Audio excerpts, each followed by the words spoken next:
Hey lads, welcome back to the channel. Cursedboy here with another Factorio video, and today we're gonna talk about Fulgora. So, just like most of the other planets apart from Novis, there is some special mechanics, and in Fulgora there are two distinct special mechanics that we need to talk about so that you know what you're doing when you land. First of all, in the night, just like you see right now, there is thunderstorms going, and if you are outside this line road area, the blue one, as you can see here, you will be taking damage occasionally when you get hit by them. I do suggest that you have on your armor a little bit of that personal defense energy shield, and that will keep you healthy enough with like two of them or three of them on your armor. You will be just fine because it regenerates, so the damage is not really big. That means also that any machines that you put down, they need to be inside this radius, otherwise they will be taking damage from this limestone. The secondary thing about the limestone is that when you have a grid closer to the line roads, and there is also another upgrade on those line roads later from technologies that they provide you with better energy. This is the line collector. It is not 100% necessary. We're gonna be using that on our advanced Fulgora base, but for the time being, everything is completely fine with just the line rod. It's a cheap recipe, so you can craft as many as you need for your base, right? So when they are around your grid, they gather that line and they turn it into energy that you can store in accumulators. This is why we need a lot of accumulators in Fulgora. You don't need any other source of power, though that's the positive thing. You just need enough accumulators so that during the day they have enough energy to power up everything, and during the night they're gonna be recharging. Another thing about Fulgora is that you have this scrap that you're collecting. Those can be also collected by scrapping, by destroying some of the structures that you will be finding around the islands. And once you process the scrap, they have some other materials that you get out of them from recycling them into the recyclers or in your inventory as well. If we check out here, you can see what the materials are that you're getting from the scrap. So there are plenty of good materials. As you can see here, we're getting a lot of processing units, advanced circuits and stuff like that. You will have an abundance of iron gear wheels that we can use in various different ways as well. Now, just like on Novis, I have my Fulgora blueprint book that it's going to be available down below in the description if you want to use some of those. It's basically everything that you want to set up the initial base on Fulgora. You can do that very, very fast, by the way, and you don't even need to go this extensive in the base, just like I have done here. You can build it a lot more compact, and you will be done with the planet initially and get the science out of it and a couple of important things. The most important thing about Fulgora, apart from the recyclers, is the electromagnetic plant. These can craft various things, and it has 50% productivity, so it is very, very, very strong for crafting some things for us, right? Now let's talk a little bit about what I have here. So the first thing that you want to do is build something like that from the blueprint, right? So once you start recycling some of your scrap, you want to have this kind of storage here. Everything is basically filtered out, and they're gonna be stored in boxes, and this is where the input of the items is gonna come. I have a little bit of early recycler setup here if you want to use that, but anything that just like gives you the recycling things will be working just fine for you, and this is just an early setup. Other than that, the other part that you need to set up first is the holmium solution. There is a blueprint for that over here, and that it's working very, very nicely. You can turn it around however you want it, yeah, you need to produce a little bit of water out of ice. This is very, very easy. And then you need stone and holmium ore that you get from scrap, and this will give you the holmium solution. Keep in mind, in Fulgora, especially early on, you want to have two efficiency 2 modules on almost all of your machines, because that will get it to minus 80% on the energy consumption, which is the limit, and it will make your life a lot easier. That means that you don't need a billion of those accumulators early on, but you can still have your setup on your base.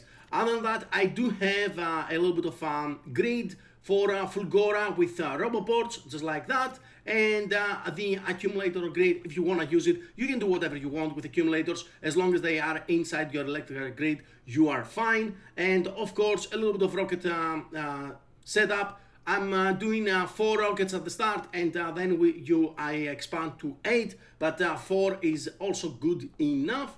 And we also have the everything that you need to get. So these oceans have heavy oil that you can grab with offshore pumps, and we pump that in here, and we are making light oil and lubricant. We do use light oil for some of our recipes and lubricant for some other things, just getting the experts belts and everything else related to the belts, and a little bit of red engines that you can use on a couple of recipes.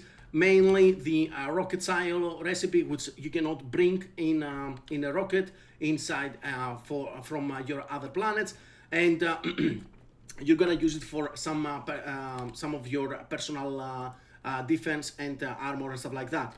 So everything that you have on this blueprint is also modular, like the electrolyte setup that I have here, the capacitors and the contactors, right? Everything is modular. Same with the science. You can set up one of those little modules for each one of them, and you're gonna be completely fine producing enough science. I have set up 2 of them. Now, a couple of things about Fulgora as well. Keep in mind that holmium ore is always going to be your bottleneck pretty much until you get foundries here from volcanoes, so that you can craft the plates inside the foundry, because they have much higher productivity. Because yeah, you need a lot of holmium, and the holmium ore is a little bit scarce from the scrap. It's coming from the scrap. This is another setup. It's a little bit more advanced recycling, and we have everything looping back once the boxes are full. That means that let's say that you have full boxes of low density structures. They're gonna loop back, they're gonna go into the recyclers once again with priority, and they will give you extra material. So low density, for example, if you scrap them, you will be getting plastic, you will be getting some other materials. Same with batteries, you will be getting copper, iron, etc, etc. So this is a pretty robust setup that you can let it run as long as you feed it with full belts of scrap. This is 32 recyclers here. You can add a few more as well. I won't go over 40 on this particular setup, so that you don't have any jamming situations that can occur, and you will be processing enough scrap. We're getting a good amount of resources, but yeah, we still need more holmium ore and stuff like that that will be setting up in the future. For the time being, everything is working just fine. This setup, the robust one, is still here. You can rotate it, and you can use it however you want on your grid. There is a very, very cool parameterized module that I have here, by the way, for tier 3 module, because you do unlock tier 3 quality modules from Fulgora once you get the science going, and you can use this little setup for your tier 3 speed and tier 3 efficiency modules later down the line as well. This is with electromagnetic plus, so we are getting all the production, of course, all the extra what's it called, extra production, productivity, and at the end here I'm setting up like 300 of those tier 3 quality, and everything else I recycle back, because that means that we can get back some of our chips and some of the superconductors. I have blacklisted and whitelisted here so that we grab our things out of the recyclers. You don't need a box here. They just drop them in the floor and the inserters grab them, but you can put a box if you want. It doesn't really matter as long as it's just a plain old steel box. And yeah, we are just recycling everything back. This is a setup that you can use quality modules here as well. That is why so that you can get some quality materials out of the upcycling here. But this is why I have all quality here listed if you want to do that, and you will be getting a little bit of extra quality on your modules. The first quality modules that you're getting is the uncommon and the rare ones you want to be using on these two machines here, so that you can increase the quality of the machine. So we are setting up 20% on each one of those, and they're gonna be giving us a little bit of nice extra quality modules here. As you can see, I have a fair amount. You can limit that if you want. For the time being, I'm not doing that. I'm gonna be probably recycling those in the future. But yeah, that's about it on that thing over here.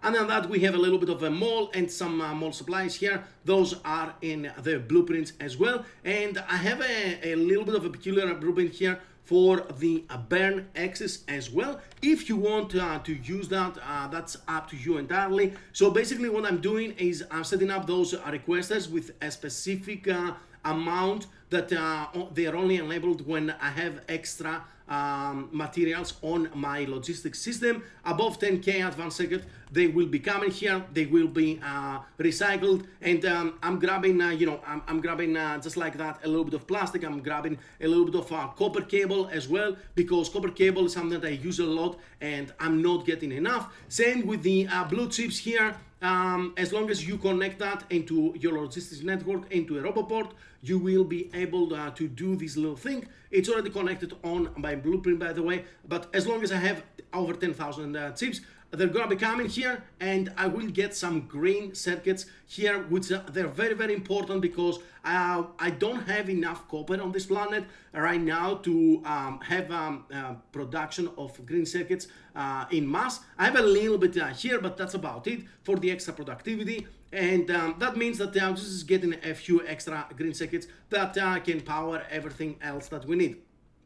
I do the same with batteries, by the way, because batteries they break down in copper and iron plates. So yeah, that's pretty good for our copper needs, basically, right? Yeah, it's very, very nice to we don't need a lot of batteries in our base, so that's something that we can recycle back. It's an optional thing if you want to do it. Other than that, everything is working just fine. In Fulgora, we've done a lot of science. One of the reasons why I personally choose to go into the Fulgora first before I go in Vulcanus and stuff like that is the technologies, right? So we are getting the mech armor, which basically you can fly above, cliffs, ground, whatever, lava, water above your machines, and that means that you can navigate your bases a lot easier. We're also getting some upgrades for our armor as well, so we are getting better batteries, better shields, and we are getting the Tesla weapons, which they are very, very nice. I have a very compact setup, crafting setup here, and it is on the blueprint as well. So yeah, I'm using the Tesla turrets, for example, to kill demolishers in Vulcanus. It's a very efficient way of doing it. You can do it with a lot of different ways. This is just something that I personally use. And apart from that, there is also the personal roboport MK2, which is absolutely fantastic. You get better construction range and a lot of roboports, the construction robots that you can use. So I'm using like 150 construction robots just on me personally right now. So it's very, very nice.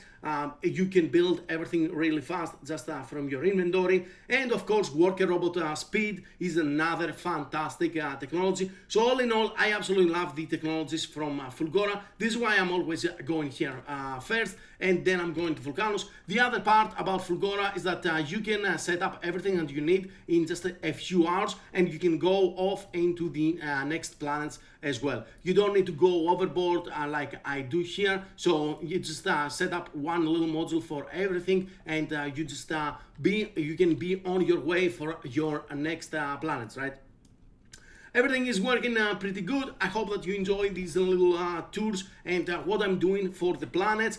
In the future, we will be doing a lot more extra things in Fulgora.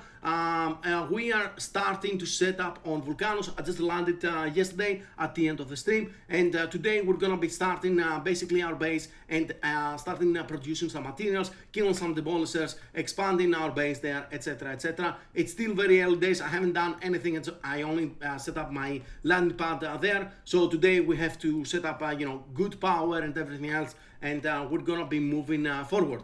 If you have any questions about the blueprints, do let me know down below in the description. If there is any mistakes that you find on the blueprints, also do let me know, and I'm gonna be you know, correcting them and re-uploading the link. Other than that, hope you enjoyed the blueprints, hope they helped you a lot, and I'll catch you on the next one that we will probably be talking about Vulcanus, but yeah, we'll see how it goes. Thank you very much for watching, guys. See you on the next one. Bye bye.